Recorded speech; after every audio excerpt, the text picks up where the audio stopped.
बिस्मिल्लाहिर्रहमानिर्रहीम। अस्सलाम वालेकुम। अनवार रमज़ान की ख़ुसूसी इफ्तार ट्रांसमिशन में K21 न्यूज़ के प्लेटफॉर्म से बरादरान इस्लाम आपकी मेज़बान सैफ़ी आपको खुशामदीद कहती हूँ। और आज आप आगाज़ में मेरा और आपका साथ उस तरह से आज भी नहीं रह सका है क्योंकि तबीयत की नासाजी की वजह से, और चूँकि आपको पता है कि ऑपरेट हुआ है, उसकी वजह से मैं थोड़ा सा जो है वो कम बोलने पे तवज्जो दे रही हूँ। कोशिश यही है क्योंकि अब 2 दिन रह गए ईद में, और हमारी कोशिश ये है कि आपके साथ हम जारी व सारी रहें।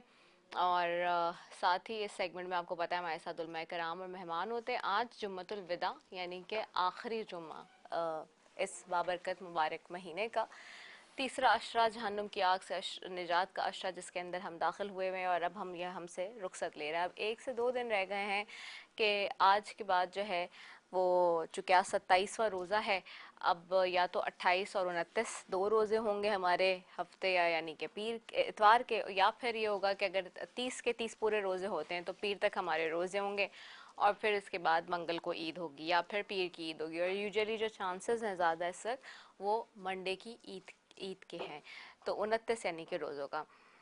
तो अपने उलमाए कराम और मेहमानों की तरफ भी जाऊंगी। मेरे साथ रोज़ाना की तरह यहाँ सेट पे बड़े ज़बरदस्त मेहमान होते हैं और हमारे ट्रांसमिशन को आप बहुत अच्छा पसंद करें। ख़ासतौर पे हमारे मेहमानों के सेगमेंट को बार बार मेरे पास इस हवाले से मैसेजेस भी आपके आते हैं कि जी बड़े ज़बरदस्त आपने मेहमान बुलाए हुए होते हैं, और ये सारे मेहमान जो हैं वो बहुत अच्छी बात करके जा रहे होते हैं, और आज भी हमारे साथ ऐसे ही है। लेकिन before going to our guest, मेरे साथ यहाँ पे मुफ्ती नुमान साहब मौजूद हैं। रोज़ाना की बुनियाद पर उनको खुशामदीद करूँगी। अस्सलाम वालेकुम मुफ्ती साहब।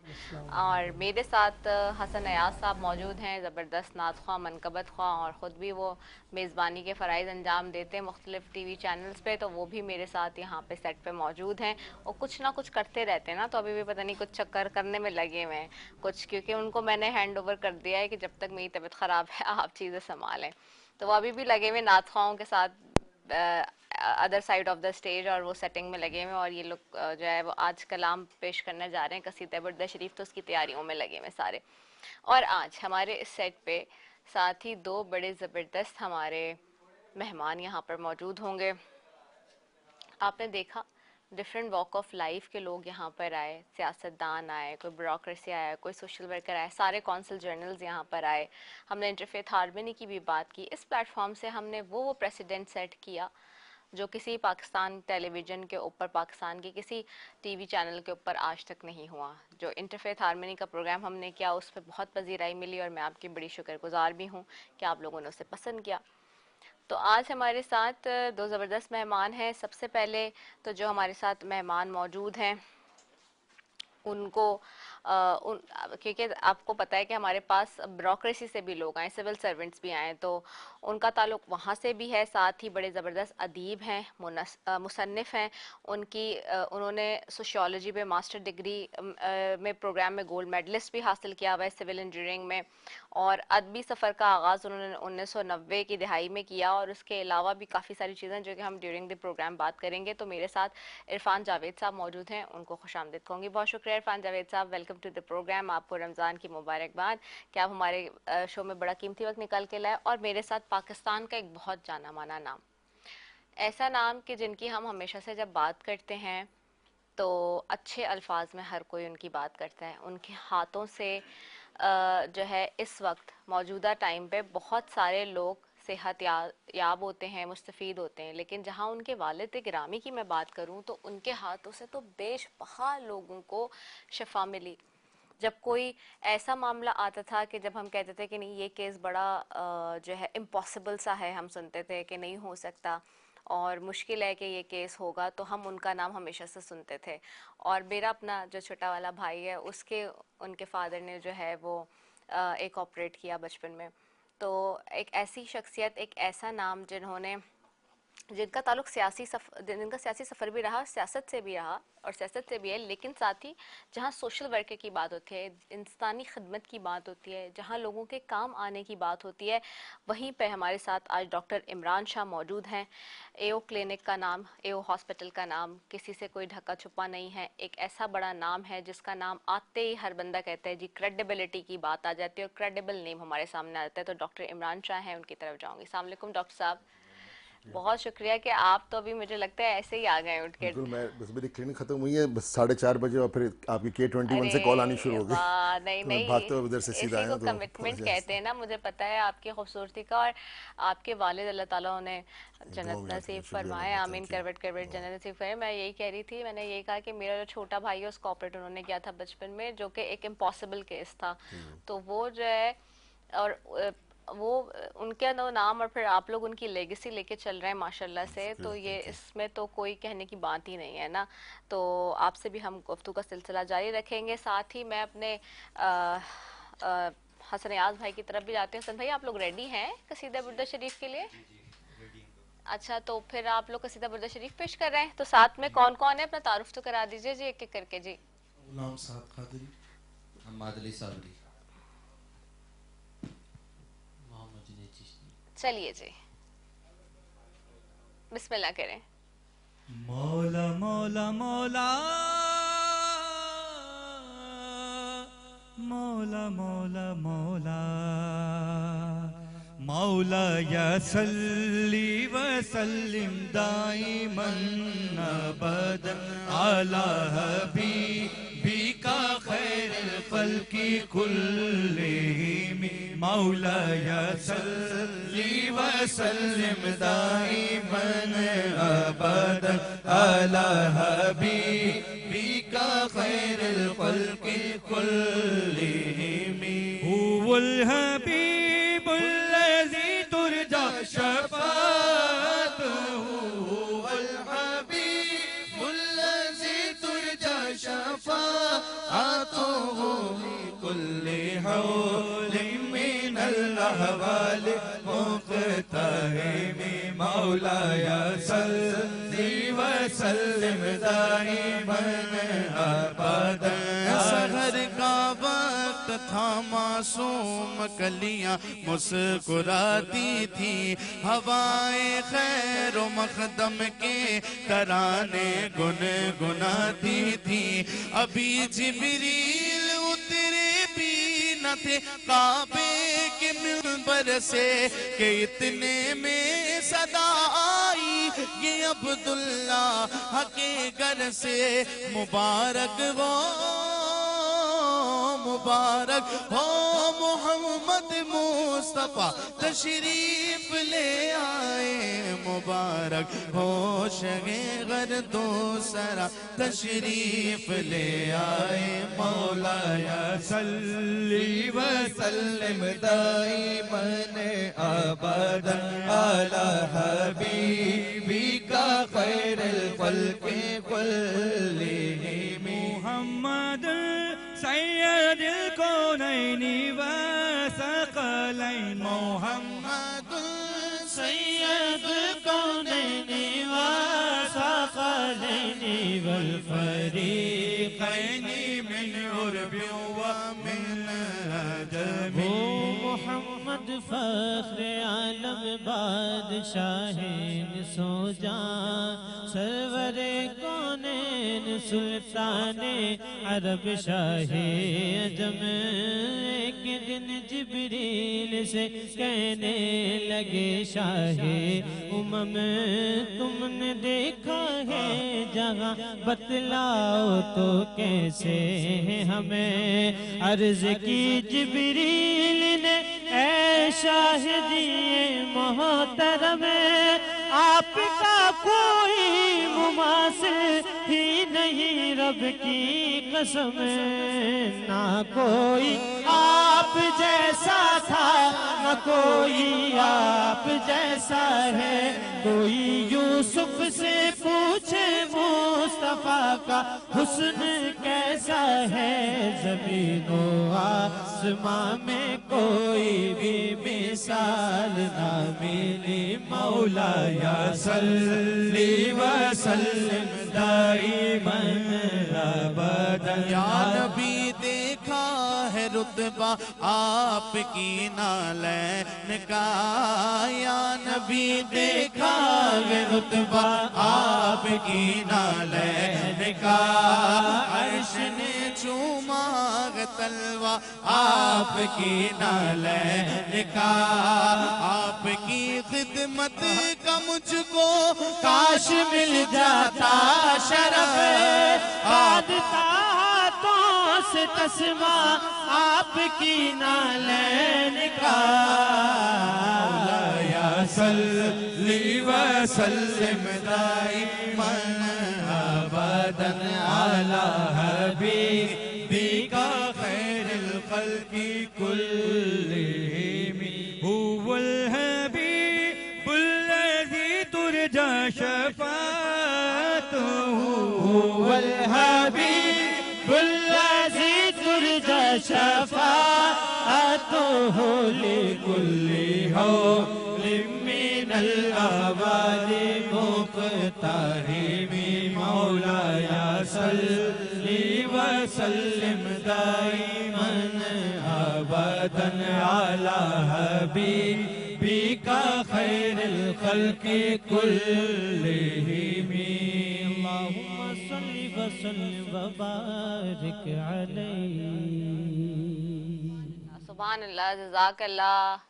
सलामत रहिए। इतना प्यारा आप लोगों ने कलाम पेश किया। खुश रहिए और इसी तरह से पढ़ते रहिए।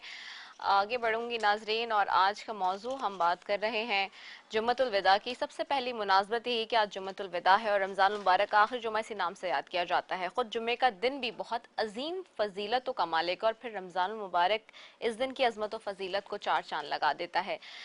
इब्ने माजा में एक हदीस है कि नबी करम सल्लल्लाहु अलैहि वसल्लम ने फरमाया, जुम्मे का दिन सारे दिनों में अफजल और मुमताज़ है। इसी दिन में 5 ऐसी खसूसियात हैं जो और दिनों में नहीं। इस दिन हज़रत आदम पैदा हुए, इसी दिन वो खलीफा बनाकर ज़मीन पर भेजे गए, इसी दिन आपकी वफ़ात हुई, और इसी दिन में एक साथ ऐसी है कि बंदा अपने रब से जो हलाल और तैयब चीज़ चाहता है वो उसकी ज़रूर अता की जाती है। इसी दिन क़यामत आएगी। खुदा के मुक़र्रब फरिश्ते, आसमान, ज़मीन, हवा, पहाड़, दरिया, गर्स, कोई चीज़ ऐसी नहीं कि जो यौम जुम्मा से लरसते और डरते ना हों।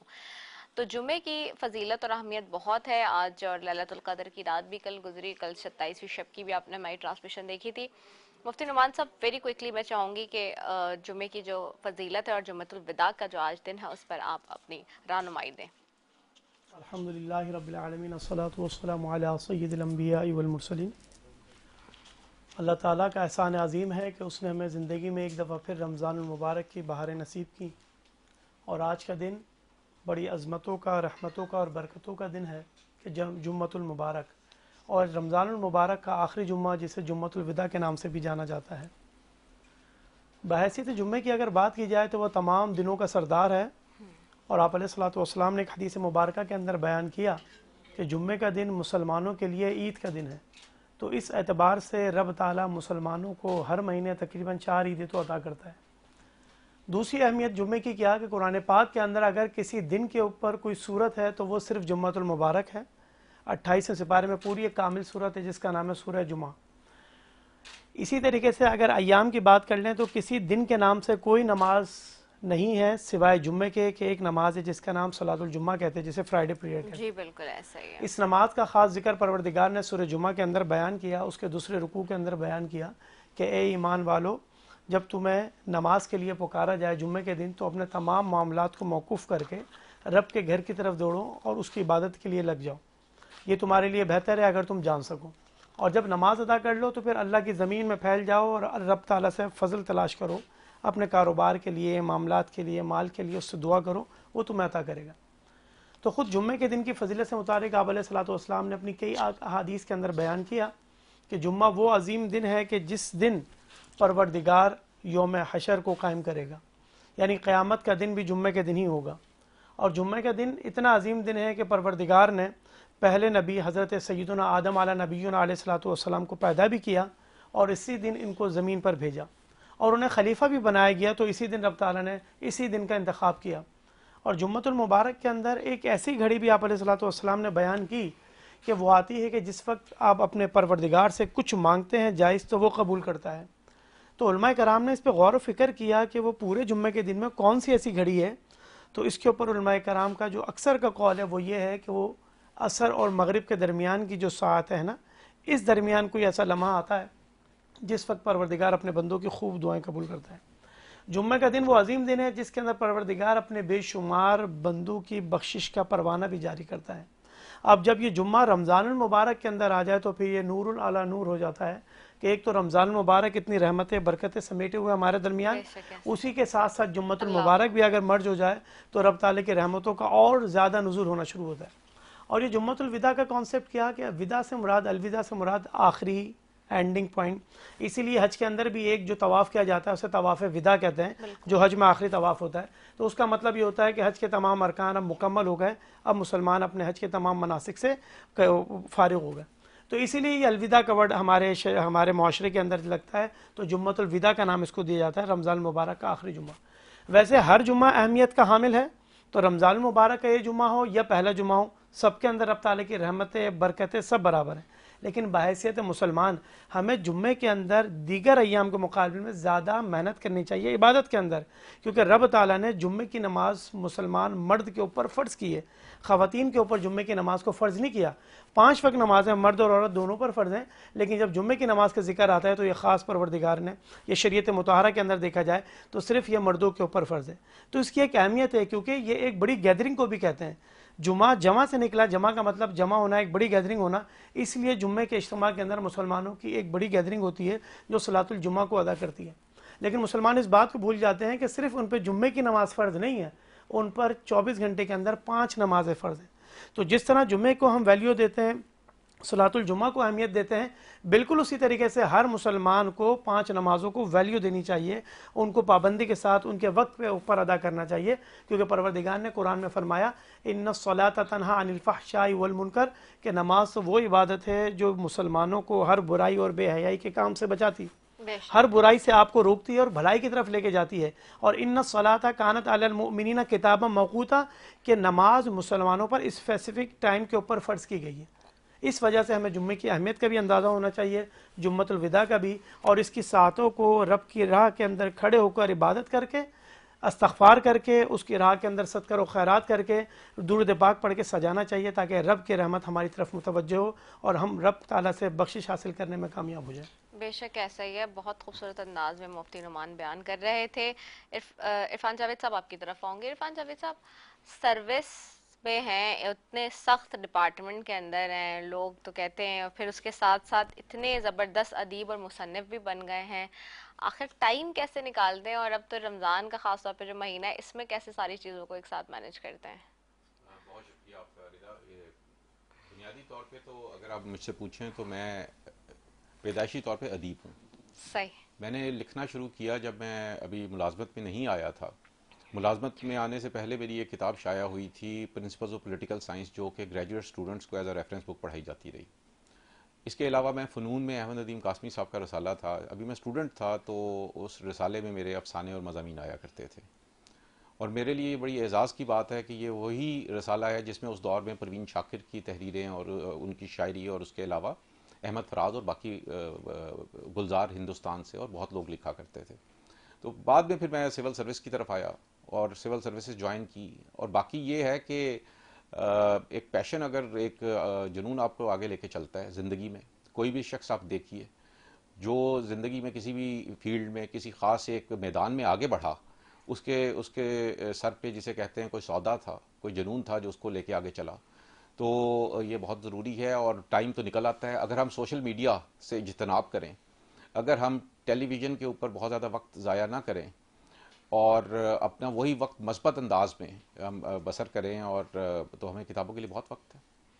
सही, किताबों के लिए बहुत वक्त है। किताबों के लिए वक्त अगर आप सर्व कर भी रहे हैं टीवी और सोशल मीडिया पे, तब भी आप निकाल सकते हैं। I am very much fond of reading books, लेकिन ये कि टाइम डिवाइड करना पड़ता है आपको। Distribution of time is very important, and those who understand के डिस्ट्रीब्यूशन ऑफ टाइम किस तरह करनी है, मेरे ख्याल से वही लोग। और ये बात बहुत अच्छी आपने की, और इसी बात को आगे लेते हुए जाऊँगी डॉक्टर इमरान शाह साहब की तरफ भी, कि परसिस्टेंसी और कंसिस्टेंसी, ये दो चीज़ें, दो एलिमेंट हैं जो हमारे जनरेशन को भी समझना होगा। लोग समझते हैं कि बहुत शॉर्टकट्स के थ्रू हम पहुंच जाएंगे जल्दी से जो हमारा टारगेट है। आजकल जो जो मैं यंग जनरेशन को देखती हूँ, sometimes they feel like it कि जी हमें बस आज हमारे पास ये हो जाना चाहिए, आज हमें गाड़ी हो जानी चाहिए, आज हमारे पास बंगला आ जाए, आज हमारे पास फलां चीज़ आ जाए, आज हमारे पास ये चीज़। बस उस चीज़ के लिए आपको मेहनत करनी है और एक सर्टेन लेवल पे, मतलब अपने से बड़ों को देख के उनको शायद ये फील होता है कि नहीं जी हमारे पास भी होना चाहिए, लेकिन वो जो आपसे बड़े हैं वो 40-50 साल की उम्र में जाके उनके पास ये सारी चीज़ें आई हैं, तो आपके साथ आपकी 20s में कैसे आ जाएंगी या आपकी टीन्स में कैसे आ जाएंगी? आपको भी एक टाइम दरकार है जिसके बाद आप जाके चीज़ें ऑटोमेटिकली आपकी ज़िंदगी का हिस्सा वो बननी है, दैट इज़ फॉर श्योर। क्या कहेंगे आप? बिल्कुल सही कहा आपने रिता कि आई मीन लोग यही समझ, जूनियर डॉक्टर्स भी जो आते हैं हमारे पास वही समझते हैं बस अब डॉक्टर बन गए, बस अब गेम ओवर हो गया। मैं मेडिकल स्टूडेंट के फाइनल ईयर में था जब मैं मेडिसिन कर रहा था। पाकिस्तान में तो नहीं किया मैंने, सब यूरोप से किया, अब्रॉड किया।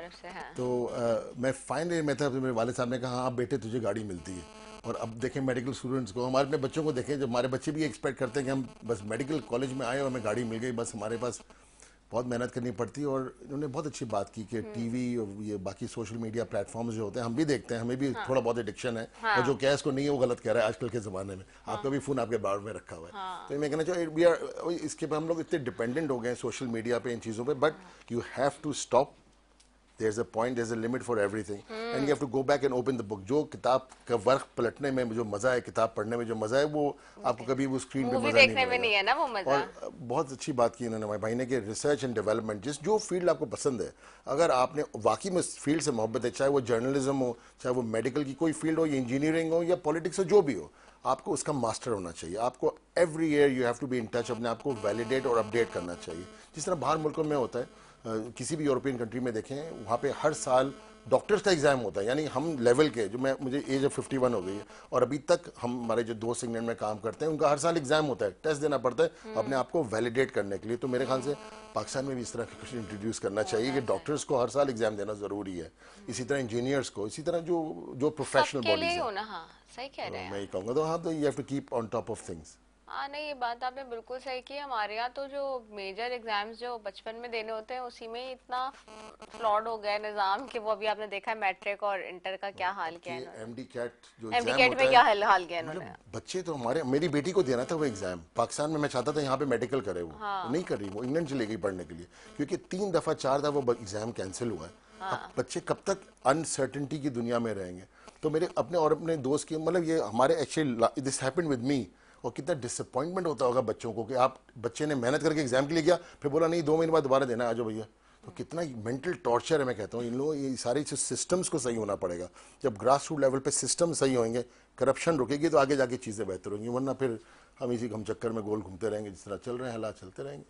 बिल्कुल आपने सही कहा कि हम इसी तरह गोल चक्कर में घूमते रहेंगे और हालात जो चल रहे हैं। अच्छा, एक और बात भी बड़ी इम्पोर्टेंट है ना इसमें, आप देखें हमारे यहाँ ये अभी आपने सिस्टम की निशानदेही की, मसला यही है सारा कि हर शख्स बस सामने वाले को तो कह रहा है वो, लेकिन अपना काम करने के लिए तैयार नहीं है। प्लस हमारे यहाँ अनफॉर्चुनेटली फॉलो नहीं हो रहा ना, कोई भी रूल ऑफ लॉ नहीं है। रूल ऑफ लॉ जहाँ नहीं होगा वहाँ पे यही होगा कि आप कोई भी सिस्टम को लेके सिस्टमैटिकली चल ही नहीं सकेंगे। अभी आपने एमडीकेट की बात की, तो ये उसकी यही, इसका ये फेलियर है ना कि आपने टेस्ट लिया और वो उसमें फिर वो पता नहीं क्या क्या उसमें फैक्टर्स आए जिसकी वजह से आपने कहा दोबारा लेंगे, फिर दोबारा लीक हुआ था पेपर, फैक्टर्स ये आया था कि चीटिंग हो रही है, that is corruption basically, that is the bottom line ना। I have no shame in talking about it because it happened in our country. और बच्चों को भी, अब आप आजकल मेरे पास बच्चे आते हैं, बच्चों को, हमें तो नहीं याद हमारा स्कूल का वजनी इतना बैग होता हो, सब किसी के बच्चों के कमर में दर्द है, किसी के, मतलब बच्चों को पढ़ा क्या रहे हैं आप, बच्चों को पहले इंसान तो बनाएं अच्छा, फिर आगे तालीम भी साथ साथ आई जाएगी। तो ये एक्चुअली रिस्पॉन्सिबिलिटी घर वालों की है। मेरे पास जब आते हैं पेशेंट्स, तो बच्चा जरा शोर मचाता है तो फौरन बच्चे के हाथ में मोबाइल फोन दे देते हैं। डिसिप्लिन खत्म हो गया, मोबाइल फोन पे इतनी डिपेंडेंसी आ गई है।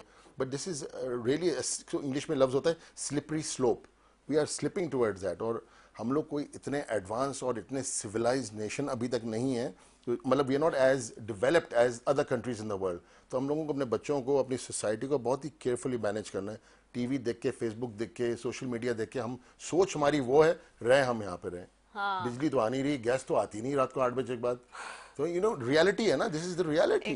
मैं कभी कभी रिदा वापस आता हूँ काम से, वापस थका हुआ आता हूँ 4 बजे सुबह, बहुत दफा अभी हुआ है 2-3 हफ्ते पहले, रमजान से पहले हुआ, जो भूख लगी मैं चलो अंडा तो तल लूं, कसम से इतना गुस्सा आया, मतलब भूखा आदमी होता है, उसको चाहिए होता है कुछ खाने के लिए। तो मैंने ठंडी डबल रोटी और दूध के साथ पी ली। मैं अंडा तलना चाह रहा था अपने घर में रात को 4 बजे, नहीं कर सका। कौन सा, और we are a nuclear power country, you know what I mean. So reality क्या वो है? छोटा वाला आजकल आ रहा है, वो अब बिजली यही का हो गया, चूल्हा, मैं वो कोयले ले लाना। आता हूँ, मैं कोयले रखता हूँ। मैं अम्मी से कहा था, अपनी वालदा से कहा कोयले ले आता हूँ, कम से कम खर्चा भी कम, बस थोड़ा ग्रीन हाउस गैस बढ़ेगी थोड़ी सी, क्या कर सकते हैं। नहीं, वो एक कार्बन फुटप्रिंट वो तो ऐसे बिजली बढ़ का रहा है। छोटा वाला चूल्हा आ रहा है ना, बिल्कुल इतना सा, वो ला के रखना पड़ता है, उसी पे फिर करना पड़ता बिजली है। का तो क्योंकि बिजली कहाँ आती है? वही ना, अब वो यही तो मसला है। अब मसला ये है कि मेरा खुद ये है, क्योंकि हम लोग जो जितने प्रोफेशनल लोग हैं उनके टाइमिंग्स बहुत ऑड है ना, क्योंकि हम लोग जाते घर बहुत लेट हैं, काम से फ्री रात को 12-1 बजे तक होते हैं। तो जिस टाइम हम फ्री होते हैं उस वक्त तो कैसा ही नहीं होती घर में, तो हमारे पास तो गर्म खाना नहीं उस वक्त होता है, या बना नहीं सकते। तो फिर वो यही ऑल्टरनेट, या तो आप चूल्हा लाएं बिजली का, या तो आप गैस सिलेंडर लगाएं। अच्छा, गैस सिलेंडर इतना खतरनाक है, इतने उसके ब्लास्ट हो रहे हैं कि आते हैं, आप, हमारे पास दैट पेशेंट्स आते इज, हैं अनफॉर्चुनेटली। नहीं, health and safety, this is the responsibility of the local government to have a look at this, और रूल्स टाइट करें जहाँ पे ये किसी भी कोई भी फील्ड है इसको सही करें। गैस सिलेंडर्स भी आप नहीं लगा सकते, मैं तो नहीं लगा सकती, कि बहुत रिस्की है वो तो, क्योंकि जरा सा कोई आपके घर में कुछ भी, किसी बच्चे ने या आपने किसी ने भी बेध्यानी में नींद में उठ के थे हुए कोई आगे पीछे उसका स्टेप कर दिया और वो ब्लास्ट हो गया, तो वो तो दैट इज, वो तो खुद कुछ हमला है ना, यानी कि एक तरीके से। बिल्कुल है, डिजास्टर्स इंजरीज होती हैं जब वो गैस का मेटल फटता है। It's like a hand grenade, नहीं होता जिस तरह वो जो फेंकते हैं, जो छोटे छोटे मेटल के pieces, sharp metal pieces go everywhere, so it's very dangerous. बिल्कुल ऐसे ही है। और आप लोगों से गुफ्तगू का सिलसिला जारी है, बहुत खूबसूरत गुफ्तगू हो रही है। एक बहुत ही स्लाइड सा छोटा सा कमर्शियल ब्रेक ले रही हूँ, वापस आ रहे हैं। अस्सलाम वालेकुम वरहमतुल्लाहि वबरकातुहू।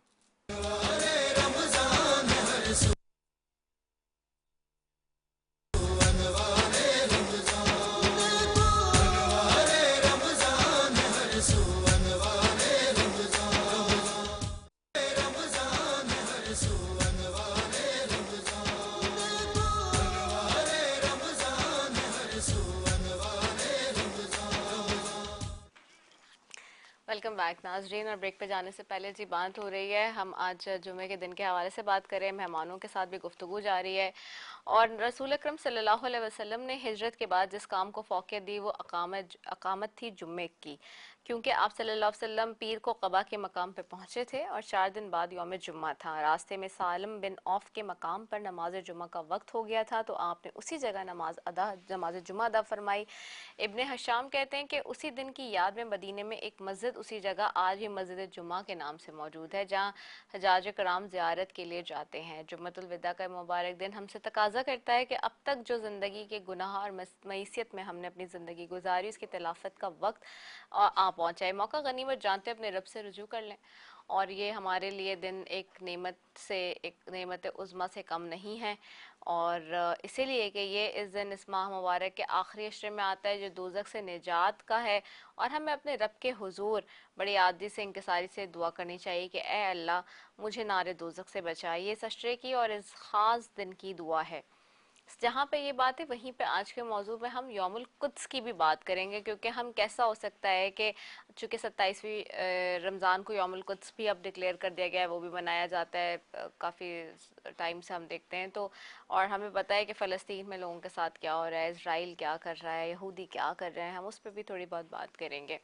मैं वापस अपने मेहमानों को भी शामिल गुफ्तगू करूँगी। हसन भाई, आप तो बात कर ही रहे हैं, और साथ ही साथ आपको पता है कि आज जो बात हो रही है बड़ी खूबसूरत और बड़ी हम सोशल रिस्पॉन्सिबिलिटीज़ की बात कर रहे हैं ना, एक तरीके से, और होनी भी चाहिए, क्योंकि डॉक्टर साहब मौजूद हैं और इरफान साहब भी मौजूद हैं, और दोनों ऐसे मेहमान हैं हमारे आज जो बड़े कनेक्ट रहते हैं लोगों से, पीपल टू पीपल कनेक्शन रहता है आम लोगों के साथ, और आम लोगों के साथ कनेक्शन ही बड़ा मैटर करता है, बड़ा इम्पॉर्टेंट है।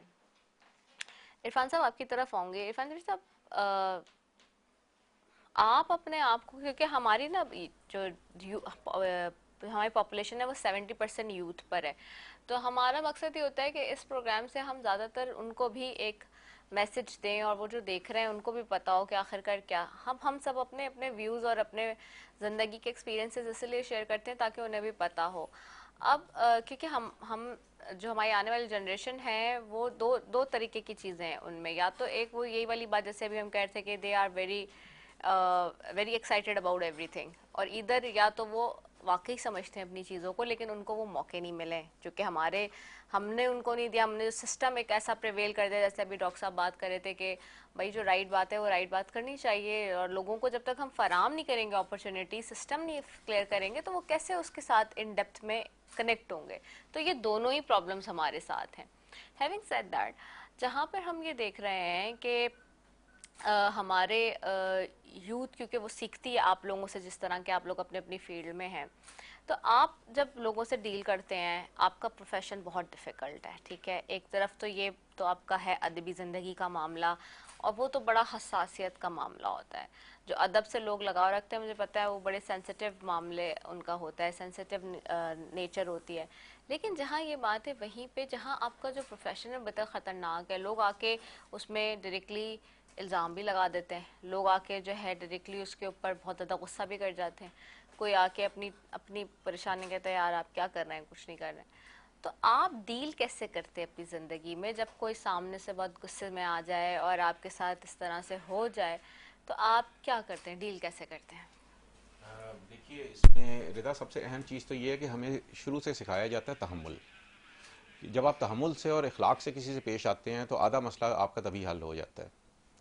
और जहाँ तक अभी आपने यूथ के हवाले से बात की, मैं उसमें दो मुख्तसर गुजारिशात करूँगा। एक तो यूथ से मेरा बहुत इंटरेक्शन रहता है क्योंकि मुख्तलिफ कॉलेजेस में, यूनिवर्सिटीज़ में, और इसके अलावा लिटरेरी फील्ड के हवाले से कॉन्फ्रेंसेस में, आलमी उर्दू कॉन्फ्रेंस में, कराची लिटरेचर फेस्टिवल वगैरह में, तो हमारी बहुत टैलेंटेड यूथ है माशाल्लाह से। हमारा प्रॉब्लम क्या है? हाँ। हमारा प्रॉब्लम ये है कि हम बहुत सी अपनी चीज़ों को समझ नहीं पाए आज तक। दुनिया में हर मुल्क की कोई ना कोई एक्सपर्टीज़ है। हमारी जो इस वक्त एक बुनियादी कुव्वत है वो हमारा ह्यूमन रिसोर्स है, और हमारा अगर एक टेक्निकली ट्रेंड ह्यूमन रिसोर्स होगा तो वो ना सिर्फ मुल्क की मईशत के लिए बहुत अहम है बल्कि उनको हम एक्सपोर्ट कर सकते हैं। पिछले दिनों एक बड़ी खबर चली कि जी पाकिस्तान से 7-8 लाख पाकिस्तानी जो है वो हिजरत कर गए बाहर क्योंकि यहाँ पे मुलाजमतें नहीं हैं। मैंने उसके बाद उसका एक तज्जिया करना शुरू किया कि इसका मतलब है कि हालात चाइना के और इंडिया के तो बहुत अच्छे हैं, वहाँ से तो यकीनन किसी ने फिर हिजरत नहीं की होगी। तो वो सामने आया कि हमसे कई गुना ज़्यादा लोग जो हैं वो इंडिया से हिजरत कर गए और कई गुना ज़्यादा चाइना से हिजरत कर गए। इसका मतलब है कि उसका बराह रास्त बेशक ताल्लुक है मईशत से, लेकिन और भी बहुत से उसमें अवामिल हैं जो कारफरमा होते हैं। ये आप पॉइंट निकाल के लाए ना, देखो रिसर्च वाला बंदा ये 1960 की दिहाई की बात करता हूँ। अयूब खान का दौर था।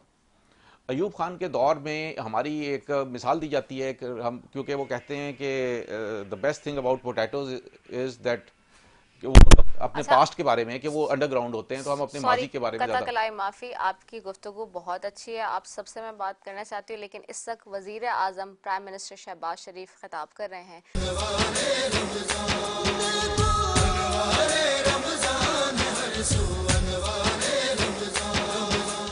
फिर अनवार रमज़ान के खुसूसी इफ्तार ट्रांसमिशन में K21 न्यूज़ के प्लेटफॉर्म से ब्रादान इस्लाम आपकी मेज़बान सफ़ी आपको खुश आमदीद कहती हूँ। इस वक्त हम प्राइम मिनिस्टर शहबाज शरीफ पे गए हुए थे जी, और इस तरह भी होता है कि पूरे पाकिस्तान की ट्रांसमिशन रुकवा कर PM जो है वो बात कर रहे हैं, तो जाहिर सी बात है ये करना पड़ता है, इट्स पॉलिटिकल गिमिक। और जाना पड़ा हमें वहाँ पे काफ़ी लंबा, और अब चुके हैं उनका इफ्तारी का वक्त हो गया होगा, तो इसलिए अब उन्होंने कहा कि चलें वापस दे ही देते हैं, कुछ एहसास कर लें कि जी ट्रांसमिशन चल रही हैं तो हम वापस आ जाएँ। तो मेहमान यहाँ पे हमारे मौजूद हैं, और मैं डॉक्टर इमरान शाह साहब की तरफ जाऊंगी। उससे पहले मैं ये बताऊं कि हमें मशहदी साहब ने भी, अल्लामा हुसैन मशहदी साहब ने भी हमें ज्वाइन कर लिया है, उनको भी खुशामदीद कहेंगे अपनी गुफ्तगू में, और साथ ही डॉक्टर इमरान शाह की तरफ जाऊंगी मैं। डॉक्टर साहब, हमने बात की बहुत सारी चीज़ों के ऊपर, कंसिस्टेंसी पे बात की, परसेंटेज लोग, आपका शोबा ख़ास तौर पे जो डॉक्टर्स हैं, एक ऐसा शोबा है जिसको इंसानी हुकूक और उसकी खदमात के लिए देखा जाता है गरां निगाह से। आपके फादर एक बहुत ज़बरदस्त प्रेसिडेंट सेट करके गए, आप उनकी माशाल्लाह से लेगेसी चला रहे हैं, फिर अभी आप बता रहे हैं कि आपके बच्चे भी इसी तरफ आ रहे हैं मेडिकल के अंदर।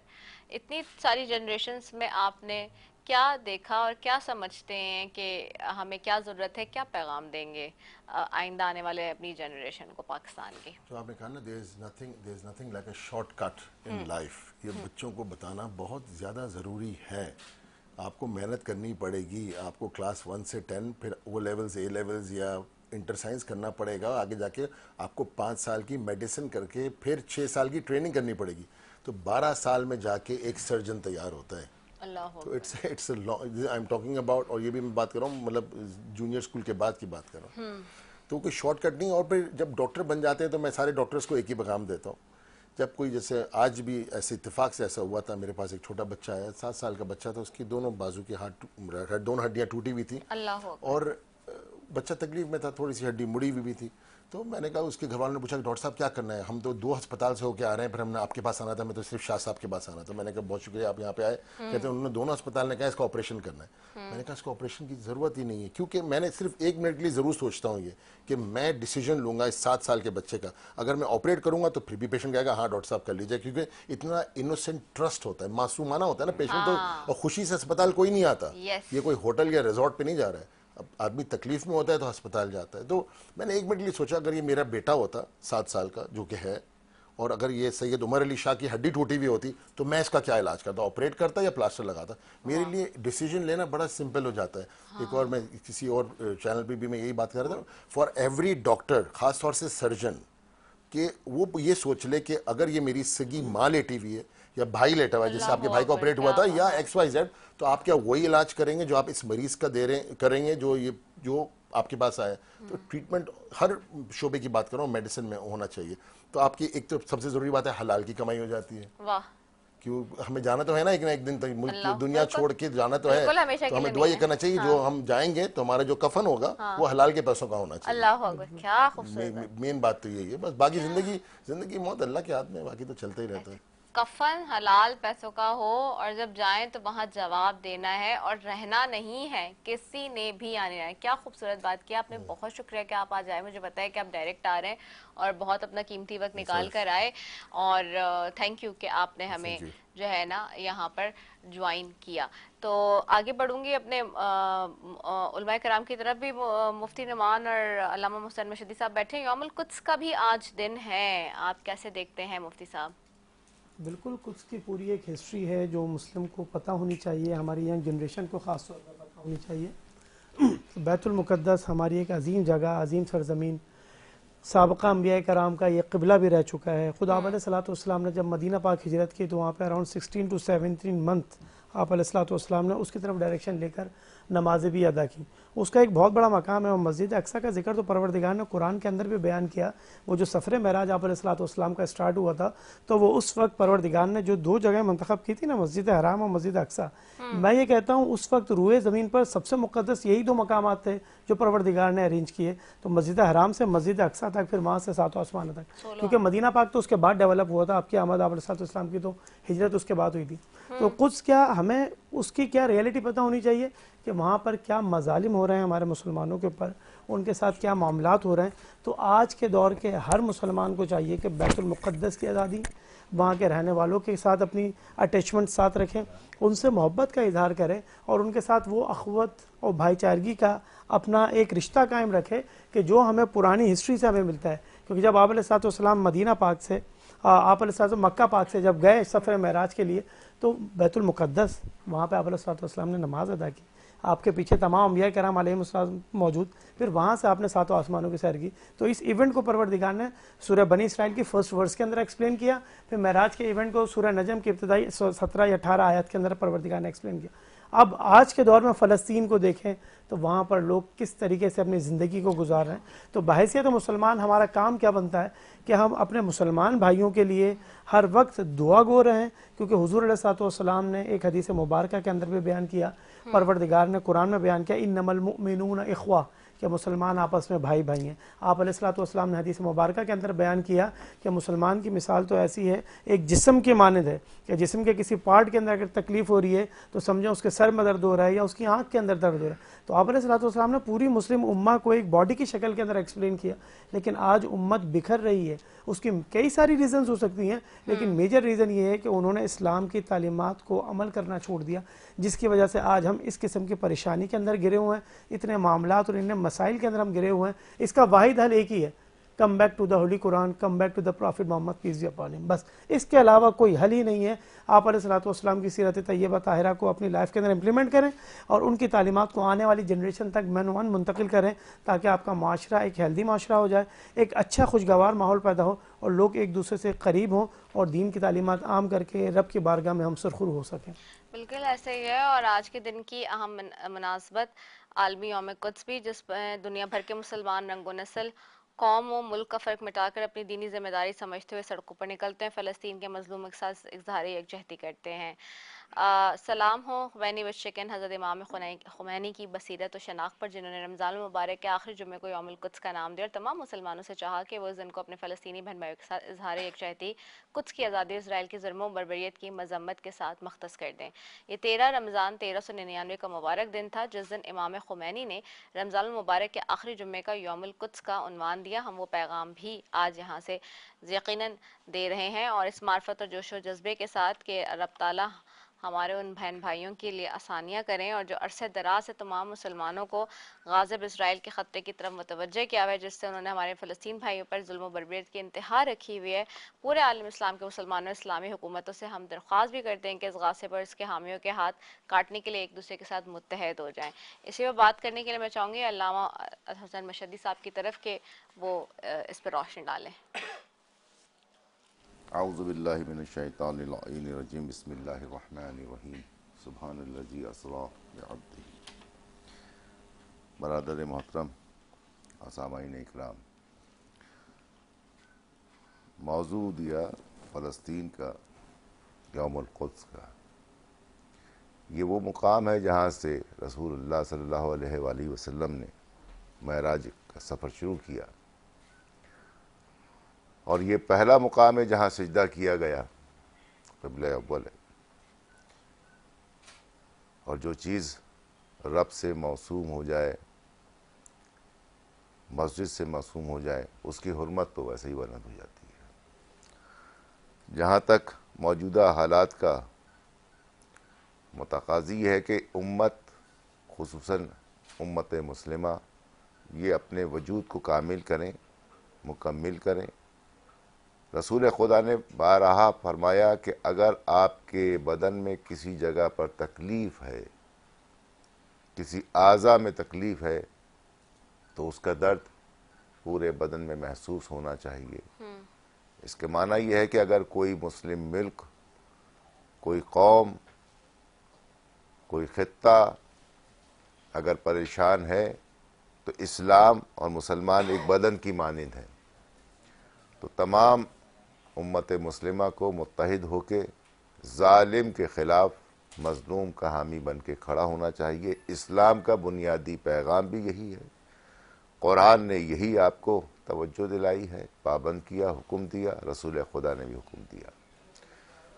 दूसरा, रसूलुल्लाह ने चूँकि वहाँ से अपने महराज के सफ़र का आगाज़ किया और जब वहाँ पहुँचे तो सबसे बड़ी आयतुल कुबरा लेकर के आए और वो आयत उनकी दुख्तर नेक अख्तर हज़रत फ़ातिमा ज़हरा सलामुल्लाह अलैहा थी।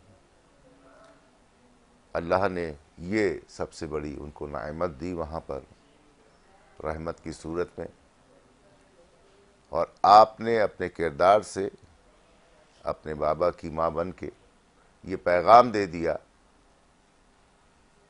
कि आमतुन्नास के अंदर अगर किसी को एक नस्ल को लेके चलना है तो सैयदा फ़ातिमा ज़हरा सलामुल्लाह अलैहा की सीरत को अपनाना होगा। ये दोनों पैगाम कि एक तो हम जालिम के ख़िलाफ़ मज़लूम के हामी बन जाएं और दूसरे ख़वातीन की हैसियत से हम जनाब सैयदा सलामुल्लाह अलैहा की सीरत को अपना लें। घर भी बेहतर हो जाएगा, नस्ल भी बेहतर हो जाएगी, आने वाली नस्ल भी बेहतर हो जाएगी। बिल्कुल ऐसे, क्या खूबसूरत बात कहनी है। इरफान जावेद साहब बैठे हुए, उनकी तरफ भी जाऊंगी मैं अपने मेहमान।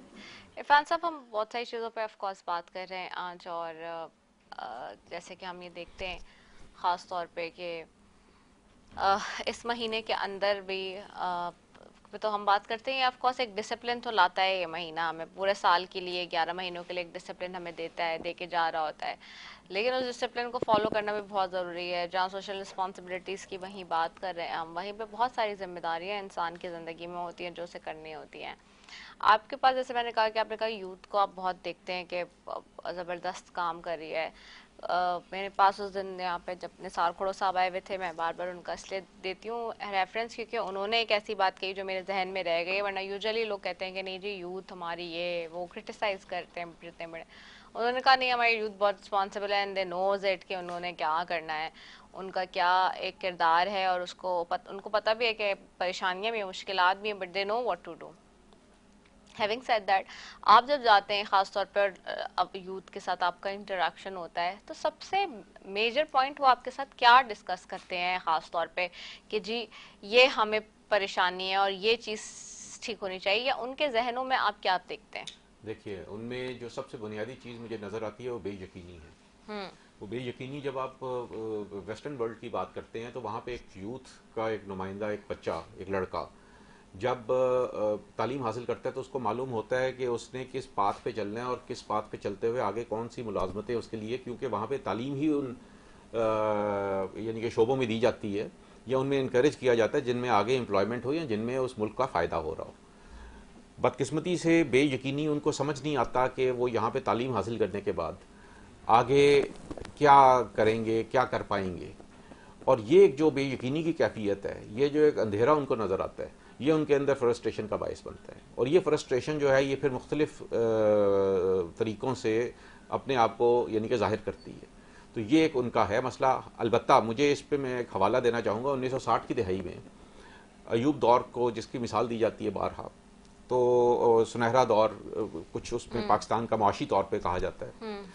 अगर आपको याद हो तो महबूबुल हक साहब के 5 नुकाती प्रोग्राम और 5 साला प्रोग्राम का भी हवाला दिया जाता है। वो एक रवायती चीज़ें, उनसे हट के एक बड़ी अहम उस दौर में चीज़ चल रही थी, वो टेक्निकल एजुकेशन थी।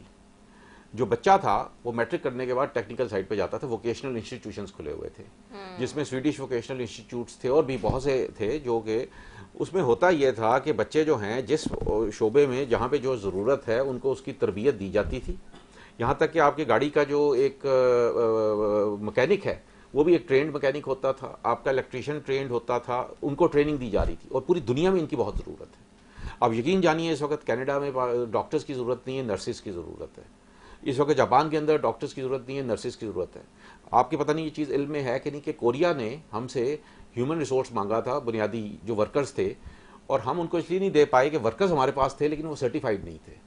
यानी कि वो इस चीज़ को नहीं मानते कि एक बच्चे ने सीख लिया तो वो अपने उस्ताद से सीखा एक वर्कशॉप में और वो बच्चा जो है वो आगे यानी कि अहल हो गया। उसको एक बाहर की दुनिया में एक इम्तिहान पास करना पड़ता है जिससे कि उसको एक सनद मिलती है कि वो इस काबिल है कि एक उसके हवाले गाड़ी की जा सके, उसके हवाले एक सनद की जा सके।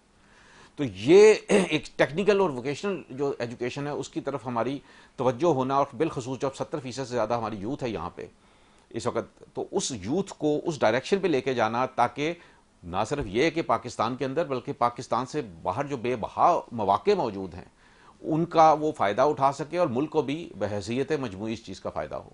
तो ये एक चीज़ बड़ी मैं नुमाया महसूस करता हूँ जिसकी कमी भी है और जिसकी वजह से एक फ्रस्ट्रेशन भी है यूथ में। नहीं, बिल्कुल आपने सही बात की कि टेक्निकल साइड हमारा बहुत इम्पोर्टेंट है और स्किल्ड वर्कर्स, स्किल्ड हमारे जो लोग हैं और स्किल्ड हमारी जो लेबर जिसको कहते हैं समटाइम्स, हम वो बहुत ज़रूरी है। और आप देखें अगर पाकिस्तान से बाहर तो लोग ज़्यादा से ज़्यादा कमाने जाते ही इसी बुनियाद पर हैं कि उनके पास कोई ना कोई स्किल होती है। और ना सिर्फ नर्सेस की आपने बात की, हर लिहाज से हम ये मैंने कल भी कहा था कि पाकिस्तान में ये हमारे पास बड़ा इम्पोर्टेंट एक मैं कहती हूँ बेनिफिट है, एक लेवरेज है हमें कि इस हिसाब से कि हमारे घर में हमारे पास खाना पकाने वाला भी होता है, हमारे पास वो मेड भी होती है जो हमारे साथ हाथ बटा रही होती है, हमारे पास जो है वो हमारा कोई प्रोटोकॉल में बंदे भी चल रहे होते हैं, हमारे पास जो है वो गार्ड भी होता है, ड्राइवर भी होता है। लेकिन दुनिया में ये सब नहीं होता, और जहाँ ये नहीं होता वहाँ पर अफोर्ड करना भी मुश्किल है उनके यहाँ, क्योंकि वहाँ अगर एक वज़ीर की तनख्वाह जो है वो 10,000 रुपये एक मिसाल है, तो वो उतने ही तकरीबन पैसे उनको उसको देने होते हैं जो स्किल्ड वर्कर उनके पास मेड आ रही है 5,000 8,000 रुपये लेगी, वो उतने ही तो वो अफोर्ड नहीं कर सकता होता फिर। तो हमारे यहाँ तो हम बहुत इजीली अफोर्ड भी कर रहे होते हैं और हमारे बड़े एक्सेस होते हैं, बड़े लेवरेजेस होते हैं, लेकिन हमारे यहाँ अनफॉर्चुनेटली हम इस चीज़ का एहसास ही नहीं करते हैं। क्या कहते हैं आप हसन भाई इस बात पे भी? नहीं, आप बिल्कुल सही कह रही हैं। आपके हमारे यहाँ जो है जहाँ जहाँ में गौर व फिक्र करनी चाहिए उन शोबों पे हमारे यहाँ वाक़अतन हम गौर व फिक्र नहीं कर पा रहे हैं। या करना नहीं चाह रहे। ये दो बातें करना नहीं चाहते, ये भी एक विल वाली बात भी तो है ना, बहुत इम्पोर्टेंट। लेकिन विल वही होती है ना, वो कहते हैं where there is a will, वही वाली बात है, जहाँ पे आप करना चाहेंगे तो कुछ होगा, वरना तो कुछ भी कर लें आप, नहीं हो सकता। अगर चाहें तो सब हो सकता है और नहीं चाहें तो कुछ नहीं हो सकता। एग्जैक्टली यही बात है। और यौमुल कुद्स पे क्या कहेंगे आप? यौमुल कुद्स पे ये उलमाए कराम ने इतना मुफस्सिल और बेहतरीन बोल दिया है कि बस वही हम सबकी आवाज़ है, वही हम सबके जुमले हैं सारे। बस ये उलमाए कराम जो बोलते हैं, हमें चाहिए कि हम खाली इस टॉपिक को, इन बातों को रमज़ान तक ही ना महदूद करें। रमज़ान के अलावा भी मतलब प्रोग्राम इतने सारे हम जो देखते हैं, उसके बाद अगर हम चंद चीज़ें हदीस पढ़ लें, कुरान पाक की छोटी सी आयत का किसी का भी तर्जुमा पढ़ लें, या उलमाए कराम के कोई मैसेजेस पढ़ लें, तो बड़ा अच्छा हो सकता है सफ़र। और ना होने की वजह से जो हम शर के सफ़र की तरफ निकल पड़े हैं, वो सिर्फ वजह यही है कि हमने इन तमाम चीज़ों को छोड़ दिया है। 5 मिनट निकाल लें खाली, बिल्कुल ऐसे ही नाज़रीन। और 7 अक्टूबर 2023 के बाद से हम दो अहम हमें हक़ाइक़ का सामना है। एक तरफ सहूनी जहरियत और फ़लस्तीनी आवाम की नस्ल कुशी है, जो मगरबी ताकतों और अमरीका की मुकम्मल पश्त पनाही के साथ जारी है। एदाद शुमार के मुताबिक पिछले 17 महीनों के दौरान गजा में 1 लाख लोग जो हैं, तकरीबन उससे भी ज़ायद का ये नंबर है, 1,50,000 सॉरी, तो उसमें जो है वो लोग शहीद किए जा चुके हैं, जिनमें अक्सरियत मासूम बच्चों और ख़वातीन की हैं। लाखों लोग इस वक्त बेघर हैं और ज़ख्मी हैं, सड़क पर बैठे हुए। सैकड़ों स्कूल्स, मसाजिद, अस्पताल, यहाँ तक के पनाह गाहों तक को भी नाबूद किया जा चुका है। जहाँ मजलूम फ़लस्तीनी लोग पनाह गुज़ीन थे, अस्पताल उन्होंने तबाह कर दिए हैं। दूसरी तरफ हमास की मज़ामत और साबित कदमी है, जो ख़ास तौर पर जंगबंदी और कैदियों के तबादले में अपनी गहरी बुनियाद और नाक़ाबिल तस्ख़ीर क़ुव्वत का मुज़ाहरा कर चुके हैं। वही इजराइल इत्तेहाद जो कभी हमास को ख़त्म करने की बात करता था, आज उसके साथ बराह रास्त मुज़ाकरात करने पर मजबूर हो चुका है। लेकिन जहां मुज़ाकरात करने मजबूर हो चुका है, वहाँ 18 मार्च को हमने देखा कि किस तरह सोते हुए नन्हे नन्हे 250 से ज़ायद बच्चों को उन्होंने शहीद किया, जहां पे ये जंगबंदी हुई, जंगबंदी के मुआहदे की खिलाफ वर्जी करके 18 को किया है उन्होंने अभी रमज़ान के मुबारक महीने में। तो आप सोचें कि क्या हालात होंगे। बस ट्रांसमिशन का चूँकि वक्त भी ख़त्म हो रहा है, मैं इसी हिसाब से अपने सारे मेहमानों की तरफ जाऊँगी और उनसे चाहूँगी कि वाइंड अप करें। मुफ्ती साहब बस आज का पूरा टॉपिक सम अप करें, वाइंड अप करें। आज के टॉपिक पे हमने डिस्कस किया अबाउट फ्राइडे के बारे में, इंपॉर्टेंस ऑफ फ्राइडे डिस्कस हुआ, जुम्मतुल विदा हमने किया, फिर यौमुल कुद्स के हवाले से हमने डिस्कशन की। तो बस मैसेज यही देना है कि पूरी उम्मत को बहसियत उम्मत ही खड़ा होना पड़ेगा। हर शख्स अपनी फील्ड के अंदर ईमानदारी के साथ अपने पेशेंट को करे, अपने मामलात को बिल्कुल उसी तरीके से करे जिस तरीके से उसको काम करने का हक है, तो दूसरे को अपने ऊपर उंगली उठाने का मौका नहीं मिलेगा। जब अपने आप से आप सिंसियर हो जाएंगे, अपने प्रोफेशन से सिंसियर हो जाएंगे, तो आपको देखकर मुमकिन है कि दूसरा भी इस बात को समझे और वो भी अपने मामलात में सिंसियरिटी शो करे, और हम सब बहसियत उम्मत खड़े हों और जो मजलूम मुसलमान हैं उनकी आवाज़ बन सकें। जैसे फ़लस्तीन के अंदर स्पेशली ये चल रहा है, अल्लाह ताला तमाम मुसलमानों की हिफाजत फरमाए और हम सब में आपस में इत्तेहाद इत्तेफाक की बरकत अता फरमाए, ताकि एक दफ़ा फिर उम्मत मोहम्मदिया वो उम्मत बन जाए जिसकी हमें कुरान और हदीस से मिसाल मिलती है, और हमारा मुस्तकबिल एक दफ़ा फिर रोशन मुस्तकबिल हो जाए जो हम कुरून ऊला के अंदर था। इरफान जावेद साहब क्या कहेंगे, आखिर में क्या पैगाम देंगे? मैं इसमें बस ये कहूँगा कि हमें अपनी सोच को और अपनी तवक्कुआत को मस्बत जानिब रखना है, क्योंकि मस्बत सोच और मस्बत फ़िक्र आपको आगे लेके जाती है, और जो मायूसी है वो आपको बैठा देती है। अगर हमने आगे बढ़ना है तो हमें उम्मीद का दामन नहीं छोड़ना, उसका और उम्मीद का दामन ना छोड़ने के लिए लाजिम है कि हम अपनी सोच मस्बत रखें, और अपनी सोच अगर हम मस्बत रखेंगे तो तभी आगे बढ़ेंगे, बतौर इंसान, बतौर कौम, बतौर माशरा। अल्लामा मशहदी साहब क्या कहेंगे आप? बेटे, हम सबको बुनियादी तौर पे वो काम करना चाहिए जो माशरे में अगर कोई सुने देखे तो उसके लिए मिसाल कायम हो। हमें वो किरदार अदा करना चाहिए जिससे हम खुद खौफजदा हों, वो काम नहीं करना चाहिए, एक बात। दूसरी, जो हम पे जिम्मेदारी है वो अहसन तरीके से अदा करनी चाहिए। जब आप अपनी जिम्मेदारियां सही तरीके से अदा कर लेंगे और आपका किरदार माशरे के लिए एक निशान बन जाएगा और एक मिसाल बनेगा, तभी आप भी कामयाब होंगे और आपका वतन भी कामयाब होगा, आपका मुल्क भी कामयाब होगा। बहुत खूबसूरत बात आपने की अल्लामा हसन मशहदी साहब, और इसी के साथ मैं चाहूँगी कि दुआ करा लें। औज़ुबिल्लाहिमिनश्शैतानिर्रजीम बिस्मिल्लाहिर्रहमानिर्रहीम। बारे इलाहा इस रमज़ान को हमारे लिए मिसाल बना, आमीन। इससे हमें सीखने की, समझने की, और जो सीखे और समझा है उसको अपने अमल से ज़ाहिर करने की तौफीक अता फरमा। परवरदिगार, हम पे जो हुकूक हैं, चाहे वो वालिदैन के हों, असातिज़ा के हों, औलाद के हों, ज़ौज के हों, हमसाए के हों, जितने हुकूक हम पर हैं परवरदिगार, उनको अदा करते हुए आगे बढ़ने की तौफीक अता फरमा। आमीन। परवरदिगार, तुझे वास्ता इन सातों का, इन बरकतों का, इन अय्याम का, इस रमज़ान मुबारक का परवरदिगार हम सबको जैसा तू चाहता है वैसा बनने की और वैसा करने की तौफीक अता फरमा। पाकिस्तान की हिफाजत फरमा। आमीन। जहाँ जहाँ जालिम जुल्म कर रहे हैं, जालिमों को नीस्त व नाबूद फरमा। आमीन। मजलूमों को कामयाबी अता फरमा। मजलूमों का साथ देने की तौफीक अता फरमा। जालिम के खिलाफ खड़े होने की इस्तिकामत के साथ तौफीक अता फरमा।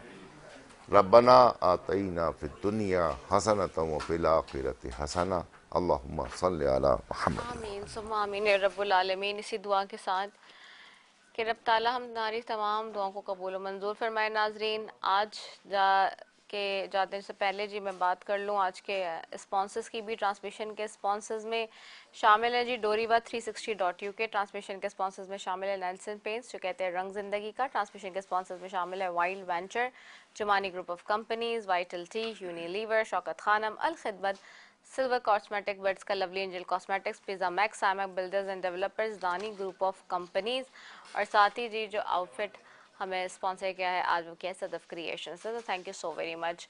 तो जाते जाते अब हम अपने कवालों की तरफ चले जाते हैं। कवाल भी बैठे हुए हैं।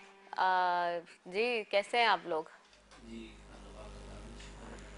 तो क्या हसन भाई क्या पढ़वा लें आज? तो पहले आप बताएं कि आप क्या सुना रहे हैं? क्या सुना रहे हैं? अच्छा, क्या वो भरते जोली या हाँ कोई भरते जोली कुछ पढ़ लें। कोई ऐसा है? यार आपकी आवाज में मैंने सुना था, वो चीज़ सुनी थी ना, मुझे बड़ा पसंद आई थी। हाँ तो क्या ऐसा पॉसिबल है कि इनमें कोई चीज़ सुना रहे हैं आप? चलें, सलामत रहें।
रसूल का वो जन्नत रसूल की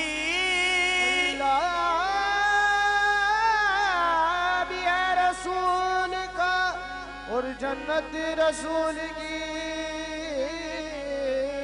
दोज़ख में कैसे जाएगी ये उम्मत रसूल की। तो भर दो झोली मेरी जा मोहम्मद, लौट कर मैं ना जाऊंगा खाली।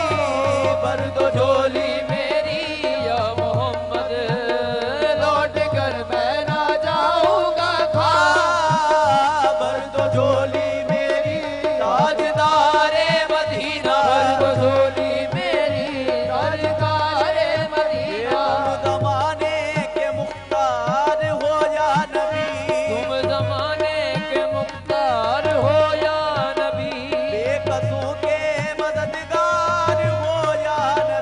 बेकसों के मददगार हो या नबी, सबकी सुनते हो अपने हो या गैर हो, सबकी सुनते हो अपने हो या गैर हो, तुम गरीबों के गमगार हो या नबी, भर दो झोली मेरी ताजदारे मदीना, भर दो झोली मेरी ताजदारे मदीना, भर दो झोली मेरी या मोहम्मद, लौट कर मैं ना जाऊंगा खाली हो, लौट कर मैं ना जाऊंगा खाली, लौट नवासों का सदका था हो, नवासों का सदका था हो, दर पे आया हूँ मन करता बानी, नवासों का सदका था हो, कुछ नवासों का बेसदका